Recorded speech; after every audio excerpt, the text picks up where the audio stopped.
Hello everyone, welcome to star hair life.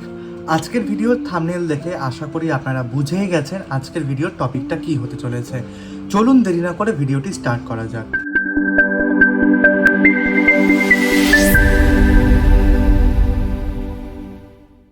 আজকের ভিডিওতে আমরা আপনাদের দেখাবো আপনারা হেয়ার প্যাচ ইউজ করার পরে বাড়িতে কিভাবে শ্যাম্পু কন্ডিশনিং করতে পারবেন।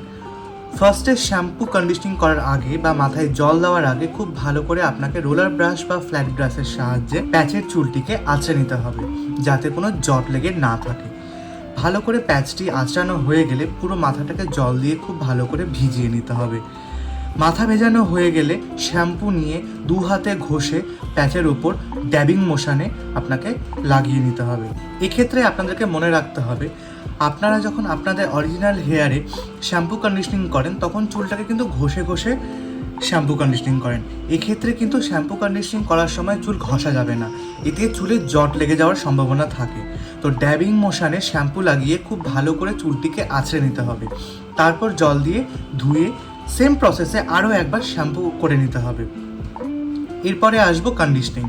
ঠিক সেমভাবে কন্ডিশনিং করার সময় ড্যাবিং মোশনে আপনাকে কন্ডিশনারটা ইউজ করে নিতে হবে। এক্ষেত্রেও চুলে কন্ডিশনার ঘষা যাবে না। কন্ডিশনার লাগিয়ে চুলটিকে আবারও চিরুনির সাহায্যে আঁচড়ে নিতে হবে। কন্ডিশনার লাগানোর পর কিছুক্ষণ ওয়েট করে চুলটিকে ধুয়ে ফেলতে হবে। এরপর হাত দিয়ে চেপে কিছুটা জল বেরিয়ে গেলে একটা ড্রাই টাওয়াল দিয়ে ড্যাব করে মাথাটা মুছে নিতে হবে। এই অবস্থায় যদি আপনারা টাওয়াল দিয়ে খুব জোরে ঘষাঘষি করেন প্যাচের ওপরে, তাহলে কিন্তু প্যাচের হোলটা নড়ে যাওয়ার সম্ভাবনা থাকে, যেহেতু প্যাচটি ভিজে রয়েছে। চুল ভেজা অবস্থাতেও আপনাকে খুব ভালো করে চিরুনি দিয়ে চুলটাকে আঁচড়ে নিতে হবে।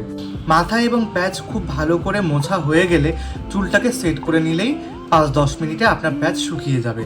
আর আপনার বাড়িতে যদি ড্রায়ার থাকে তবে চিরুনি এবং ড্রায়ারের সাহায্যে খুব ভালো করে চুলটিকে শুকিয়ে নিতে হবে। এরপর ইউজ করতে হবে সিরাম। আমরা এখানে স্ট্রিক্সের সিরাম ইউজ করছি, আপনারা যে কোনো ধরনের সিরাম ইউজ করতে পারেন। শুধুমাত্র 2 ড্রপ সিরাম নিয়ে 2 হাতে ঘষে মাথায় হালকা করে লাগিয়ে কোম করে নিলেই আপনার সার্ভিস কমপ্লিট। ভিডিওটি যদি ভালো লেগে থাকে তাহলে অবশ্যই একটা লাইক, কমেন্ট এবং শেয়ার করে দেবেন। দেখা হচ্ছে পরবর্তী ভিডিওতে।